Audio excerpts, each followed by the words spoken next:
Hola, ¿qué tal estás? Bienvenido, bienvenida a un nuevo podcast de World Media. Como siempre, encantado de poder compartir contigo grandes historias que nos abren la puerta a conocimientos que se nos escapan y detalles del mundo, pues que pasan desapercibidos y quizá pues por no darlos a conocer, pues menos nos enteraremos de lo que está pasando a nuestro alrededor, sin duda. Porque, por ejemplo, hoy vamos a hablar en este podcast, Teresa Jiménez del Campo. Ella es Claims Assistant en The Standard P&I Club y nos abre la puerta a un mundo desconocido como es el de la protección e indemnización en el mar. Vamos a conocer que es un club de P&I y todo lo que gira en torno a esa protección en el mar para las embarcaciones. Por ejemplo, un tripulante que se rompe una pierna en un barco, ¿qué pasa con él? Pues de qué manera ese tripulante vuelve a su casa y quién se hace cargo de todos esos gastos. Pues todo ello dentro del podcast Mirando al Mar de Grupo Steer, y que te cuento también aquí en World Media, en esta conversación que comienza ya.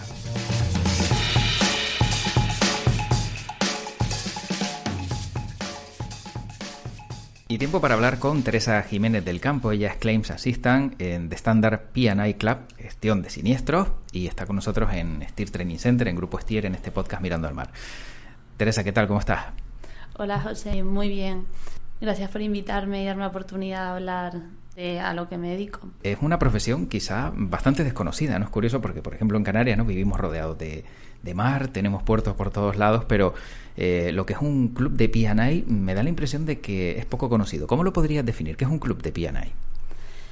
Me alegro que me hagas la pregunta porque sí que es verdad que es una cosa muy única, muy poca gente sabe su existencia y te sorprendería lo cerca que está de nosotros, porque al final hoy en día todo viene importado y es lo que te decía, más cerca de lo que uno se piensa. Entonces, para que nos hagamos una idea, es una compañía aseguradora.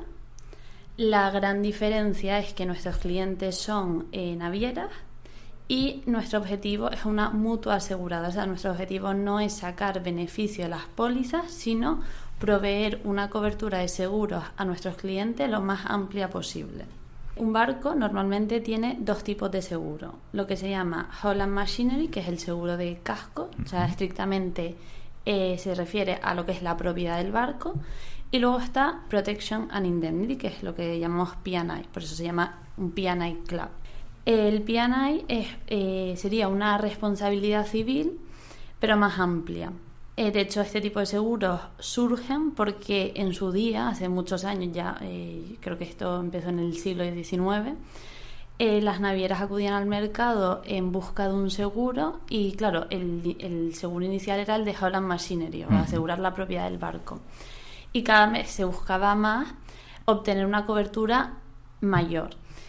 Entonces se crea la responsabilidad civil, que abarca desde tripulación, pasajeros, todo el tema de daños a la mercancía, lo que nosotros llamamos FFO, que es Fixing Floating Object, que sería todo lo que son daños a objetos que están fijos, o pues una boya, un muelle.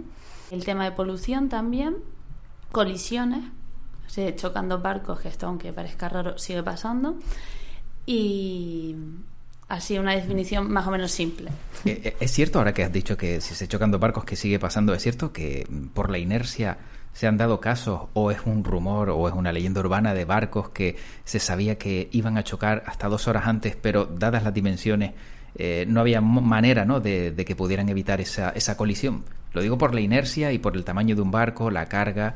No sé si conoces algún caso que se haya dado o esto que te digo a lo mejor es una leyenda urbana que con el paso de los años ha ido creciendo.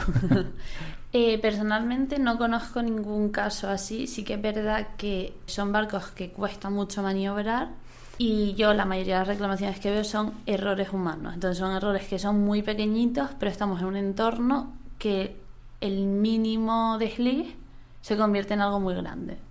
Entonces puede ser no mire a tiempo y de repente me encuentro en una situación que no puedo evitar. Eres de Canarias, si no me equivoco. Sí. ¿Y cómo alguien de Canarias acaba en Londres trabajando en un club de P&I? Pues yo estudié Derecho y me recomendaron la especialidad de Derecho Marítimo. Me dijeron unos amigos de mis padres, es una especialidad que está muy bien, hay muy poca gente en España que se dedica a ello. Yo siempre había tenido muy claro que dentro del derecho lo que más me llamaba la atención era la parte del derecho privado, o sea, todo lo que tiene que ver mercantil, contrato, derecho civil. Y en el último año de carrera decidí buscarme unas prácticas en un despacho de abogado especializado en derecho marítimo. Yo estudié en Barcelona, con lo cual la busqué allí. Y estuve 2 meses, o sea, los de verano, en este despacho. Me gustó mucho lo que vi y les pregunté ¿dónde podría ir a estudiar o especializarme en derecho marítimo? Entonces ellos me dijeron, Teresa, hay varios másteres en España, pero si de verdad te quieres dedicar a esto, todo pasa por Inglaterra. O sea, Inglaterra es el país que regula las cláusulas, los tipos de contrato, el mercado asegurador está en Londres. Entonces, vete a Inglaterra. Y fue cuando me recomiendan ir a Swansea. ¿Dónde está Swansea? Buena pregunta, porque yo no lo sabía. Entonces, Swansea está en Gales. Entonces, en Gales hay 2 ciudades principales que son Cardiff y Swansea. No tiene aeropuerto. Entonces, tú imagínate la odisea de irte desde Las Palmas. Tienes que volar a Bristol y en Bristol cogerte una guagua o un tren, son como 4 horas hasta llegar a Swansea, que es una ciudad bastante pequeñita, es un pueblo costera con una universidad muy importante que tiene un departamento de derecho marítimo muy bueno porque los profesores que están allí son muy buenos en la materia. Está muy bien para un año, lo que dura el máster. Es un máster muy internacional, o sea, yo de hecho en mi clase éramos 2 españoles, la mitad de la clase luego eran asiáticos, de Corea, China, Japón, la otra mitad mucho turco, griego, algún italiano y poco más.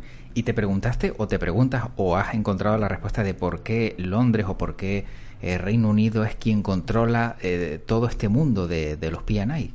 Empezó porque Lloyds es una empresa que empezó hace 100, 200 años a proveer seguros. Entonces Inglaterra aprovechó eso y se convirtió en una jurisdicción, ¿cómo decirlo? O sea, naviera friendly.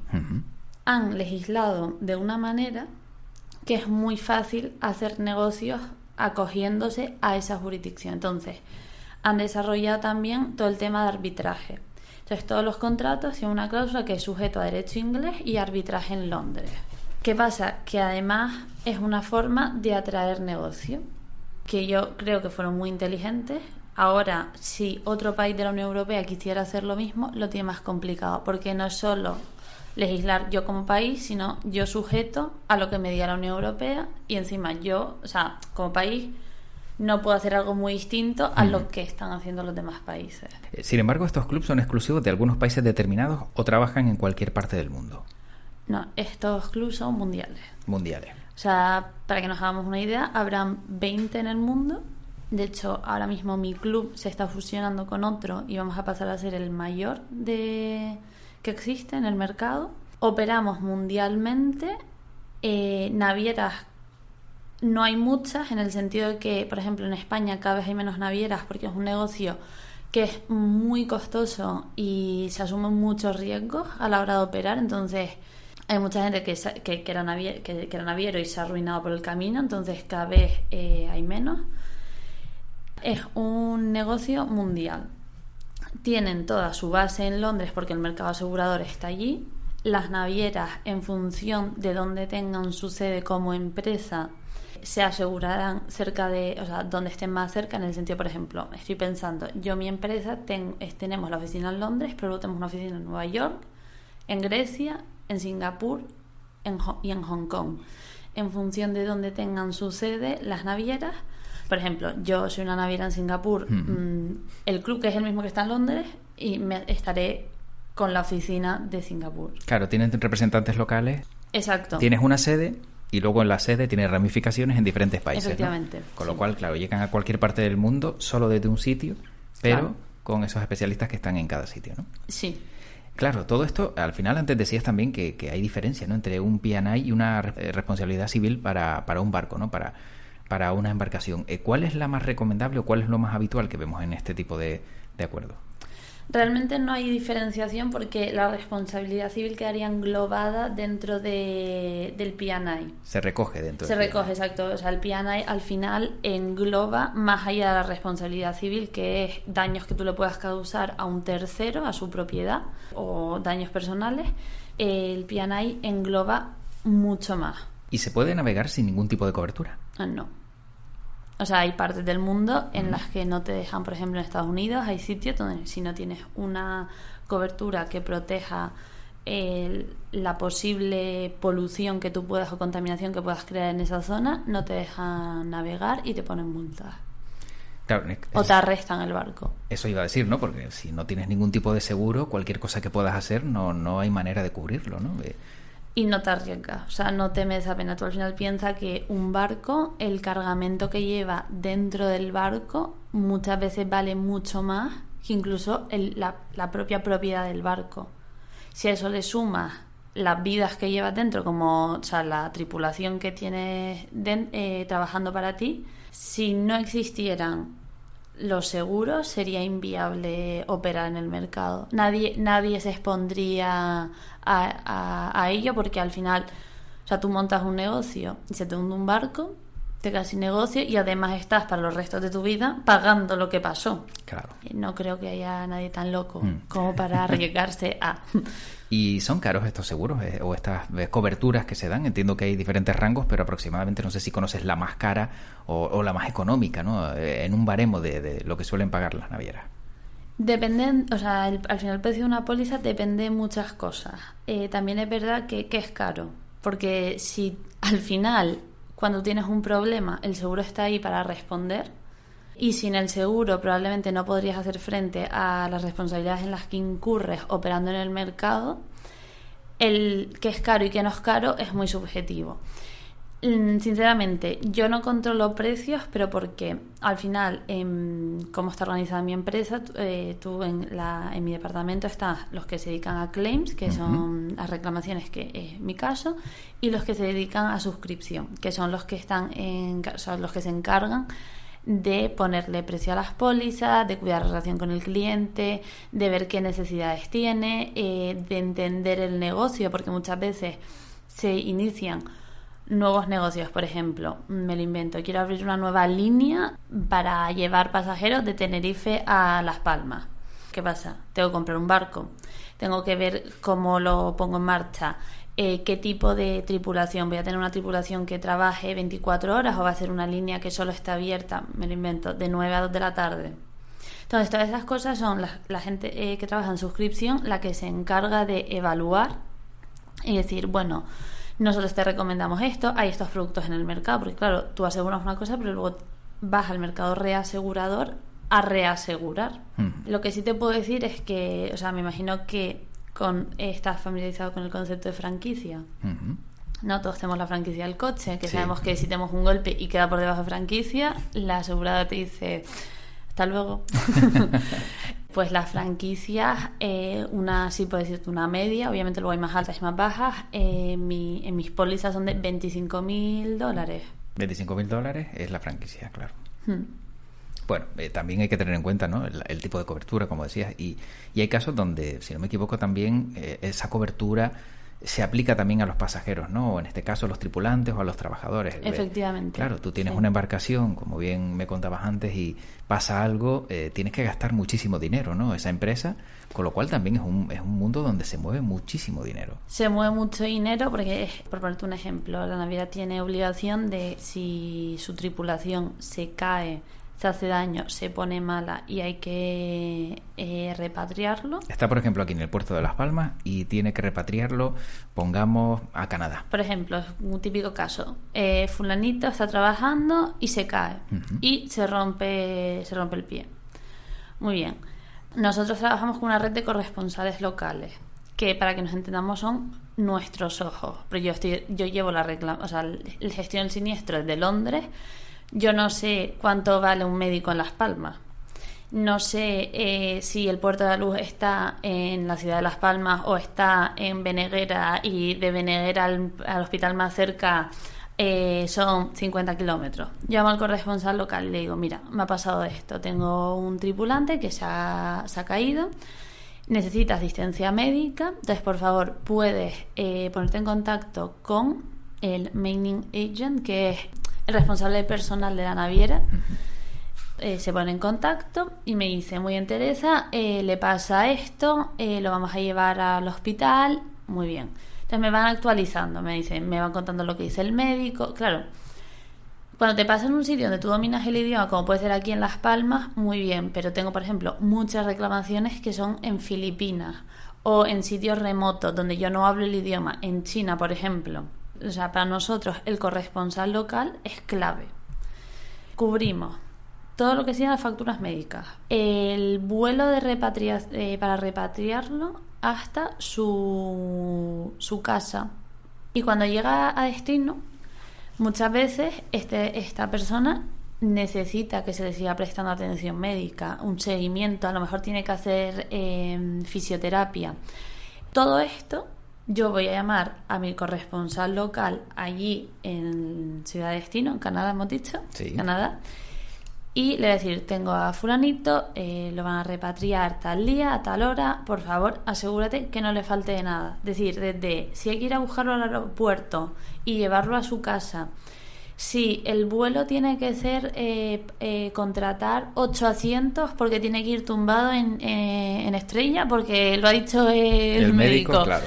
Todo eso que dices tú son pequeños costes que se van sumando. Y luego, en el peor de los escenarios, esta persona no puede volver a trabajar porque se ha lesionado, tiene una incapacidad. Muchas veces pasa que no puede, por ejemplo, si es un brazo, no puede mover el brazo enteramente, o ha desarrollado otras lesiones. Entonces tiene, por contrato, derecho a una indemnización. Esa indemnización corre a cargo de la naviera. Entonces, claro, las indemnizaciones por incapacidad permanente son bastante elevadas. Y es ahí cuando dices, hay que tener muy presente que la tripulación en un barco es fundamental. Es la que se encarga de todo, es la que te cuida el barco, es la que hace que tú puedas llevar y operar en el mercado de una forma correcta, que puedes llevar el barco, que el cargamento esté cuidado, pero también es como el eslabón más débil de la cadena. Porque, claro, ser marinero es un trabajo que es muy duro. Ahora con el tema del confinamiento, normalmente estaban 2 meses a bordo y hacían rotaciones. Entonces estás 2 meses a bordo, a lo mejor estás 1 mes en tu casa. Hay gente que se ha tirado 6 meses sin poder volver a casa, sin poder ver a su familia. En las navieras y sobre todo en los P&I Club los cuidamos mucho. Sin duda, tiene que ser así, ¿no? Tiene que ser así porque si no nadie se dedicaría a esto, está claro. Bueno, y en el caso de la labor que desempeña Teresa Jiménez, ¿qué nivel de responsabilidad tiene? Si se equivoca en algo Teresa Jiménez, ¿qué pasa? La cultura de trabajo en Londres para mí es excepcional. O sea, es una cultura de trabajo donde desde el minuto 1, en que yo llevo 1 año y 2 meses trabajando en esta empresa, todo el objetivo es, si te equivocas, si cometes un error, dilo, porque no queremos que se repita. Entonces, cuanto antes lo digas, antes podemos cortarlo de raíz, podemos ayudarte y evitamos que se vuelva a producir.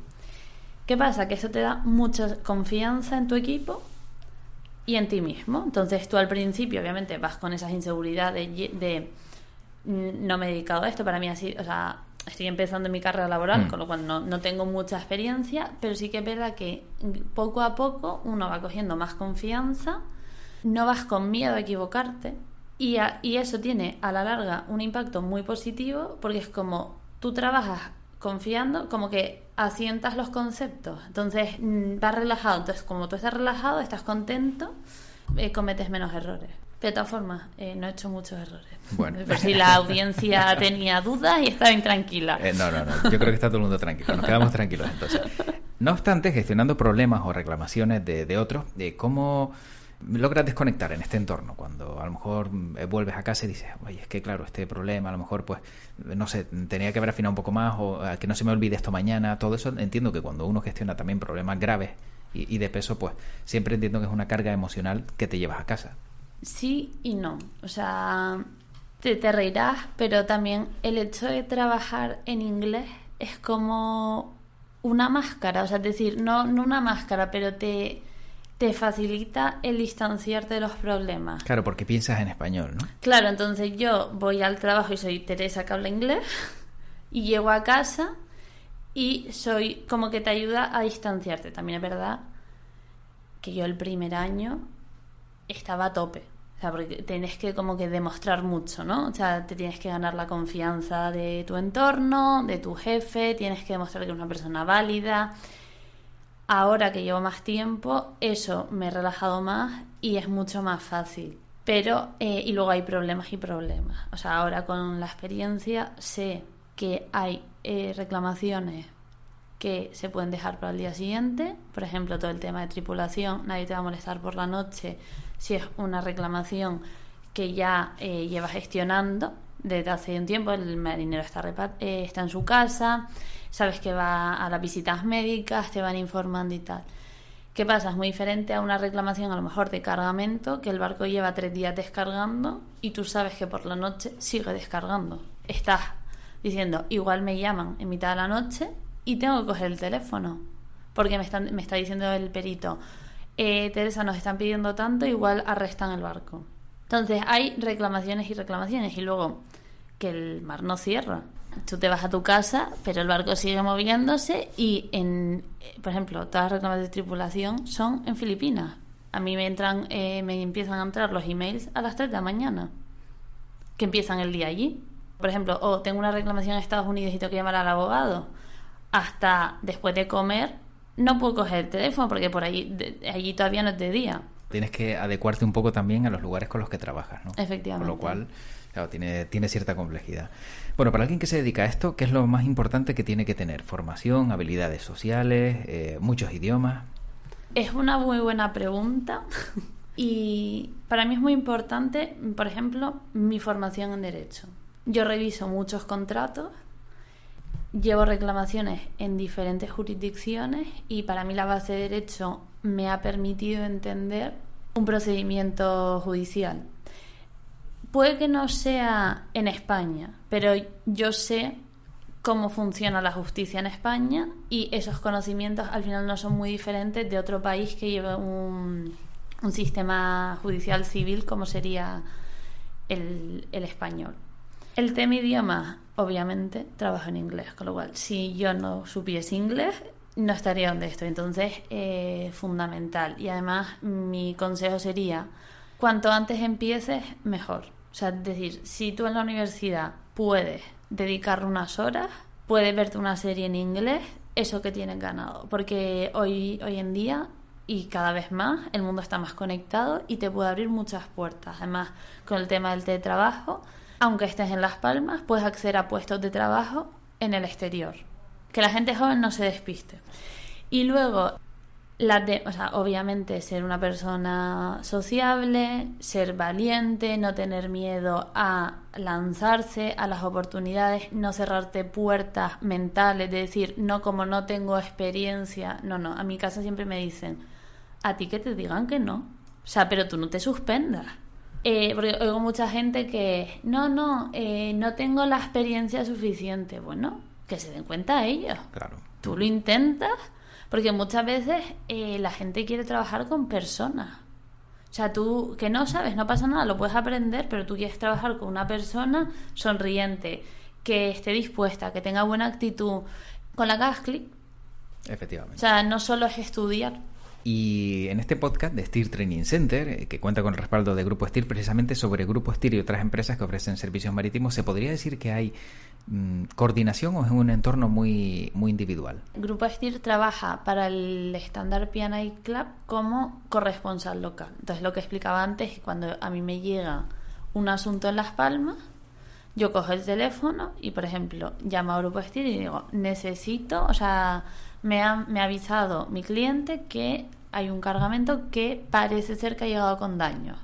Vamos a poner que son contenedores. Necesito un perito que vaya ahí y me diga cuál es la causa de los daños Por ejemplo, si es un contenedor reefer, que son estos que transporta mercancía en el interior, que necesita cierta temperatura y tiene que estar controlado durante el viaje. Muchas veces pasa que no se ha enchufado el contenedor. Entonces ya, obviamente, es como una nevera, no funciona. El contenedor llega mal se ha cargado a bordo ya en malas condiciones. Entonces ya la responsabilidad no es del barco, sino que es que quien se encargaba de estibarlo en el barco ya lo hizo mal. Entonces el corresponsal local me dice: mira, Teresa, nosotros trabajamos con tal perito en Las Palmas. Muchas veces digo: por favor, pásame un presupuesto porque esto lo tiene que aprobar primero el cliente. Me dice: sí, perfecto. Ya mando al perito. Entonces el perito me manda lo que sería el informe preliminar y me dice: pues claro, yo todo esto, toda la información que me diga el perito, que normalmente es: hay tanta mercancía dañada, esta es la mercancía, ha venido con estos daños. Y muchas veces pregunto: ¿se puede hacer una venta en salvamento? Que esto es cuando la mercancía no llega en condiciones óptimas, pero hay un mercado en el que se le puede dar una salida a menor precio. Sí, no, vale. Con toda la información que me da el perito, yo voy a preparar una defensa para la potencial reclamación que le llegue a la naviera más tarde. Imaginemos que la responsabilidad de la naviera está comprometida y efectivamente nosotros éramos responsables de enchufar el contenedor y no lo enchufamos. Bueno, no pasa nada. Nos llega la reclamación, nos dice bajo bajo la carta de porte, número en este de viaje, ha llegado con daños, la causa de los daños es tal, no sé qué. Entonces aquí empieza la parte que a mí me gusta, que es la de llegar a un acuerdo. Entonces muchas veces se negocia si hay voluntad de negociación, otras veces si la cosa se pone muy dura, el que reclama dice: mira, hasta aquí hemos llegado, demanda. Que al final a nadie le interesa estar en un procedimiento judicial porque son largos, se invierte mucho dinero en abogados y la mayoría de las personas están por la labor de llegar a un acuerdo. También puede pasar que la naviera no es responsable. Muchas veces yo veo contenedores que están, me lo invento, la carga, o sea, que están estibados en el interior del contenedor sin ninguna protección. O contenedores que antes de que los están cargando los estibadores y se cae el agua. El contenedor no es waterproof. Claro. ¿Sabes? Entonces, depende mucho. Supongo, para ir acabando, que en este trabajo, pues hay anécdotas también, ¿no? No sé si en el tiempo que llevas ha habido algo curioso que te ha llamado mucho la atención y que no te esperabas ver, o caso de algo que realmente te haya sorprendido sobremanera. Bueno, hay un caso que además fue aquí en Las Palmas, que llegaron tres o más polizones a bordo del barco y que llegaron en el timón, el barco. Justamente el barco estaba asegurado en mi club. Y el corresponsal local que nos ayudó fue Grupo Estier, con Ida, que hizo un trabajo excepcional, la verdad. Y el problema con estas cosas es el siguiente: o sea, tú tienes tu barco, ¿no?, que sale, me lo invento, de Senegal, y de repente se te meten los polizones. Y normalmente pasa que no se descubre sobre la marcha, o sea, aparecen como 2-3 días más tarde. Entonces, claro, el barco está navegando. Y esto es un problema, porque tú en el siguiente puerto de destino va a quedar como que tú estás metiendo a gente ilegal en el país. Entonces, desde la ley de inmigración, para la naviera es un problema. Eso es cuando llegas a puerto, pero en el mientras tanto es cuando está navegando. ¿Qué pasa si se te muere uno de ellos? Es otro problema. Entonces, parece una bobería, pero al final la naviera, porque se le han metido a bordo, se enfrenta a unos problemas que tienes que gestionar muy grandes. Sobre todo nosotros, en este caso Canarias es un punto clave porque estamos entre 3 continentes, toda la costa africana es país tercermundista, y si no se hubiesen desembarcado en Las Palmas, la naviera hubiese tenido un problema muy gordo, porque además es lo que te digo, estas personas llevaban a bordo varios días sin comer, sin beber, y con todos los problemas de salud que ello conlleva. Sí, recordamos ese caso, la verdad que fue sorprendente, ¿no?, todo lo que giró en torno a él. Bueno, la última pregunta que le formulamos siempre a todos los invitados de este podcast es la misma, y a mí me gustaría saber qué ve Teresa Jiménez cuando mira al mar. ¿Qué veo? Pues mucha paz. Paz, libertad. O sea, lo echo mucho de menos ahora que estoy en Londres. De hecho, bueno, vivo cerca del río, pero no es lo mismo. No es lo mismo, sin duda. Sobre todo siendo isleña, ¿no? Efectivamente. Bueno, pues gracias por haber estado en este podcast de Mirando al Mar y dar a conocer un poquito más, ¿no? Ese perfil de alguien que trabaja, ¿no? En esos clubes de protección e indemnización, que ahora sabemos ya un poquito más cómo es el perfil y, bueno, lo que gira en torno a ellos. Así que gracias por haber estado en Mirando al Mar y hasta una próxima Muchas ocasión. gracias a ustedes por la invitación. Hasta luego. Hasta Chao. luego.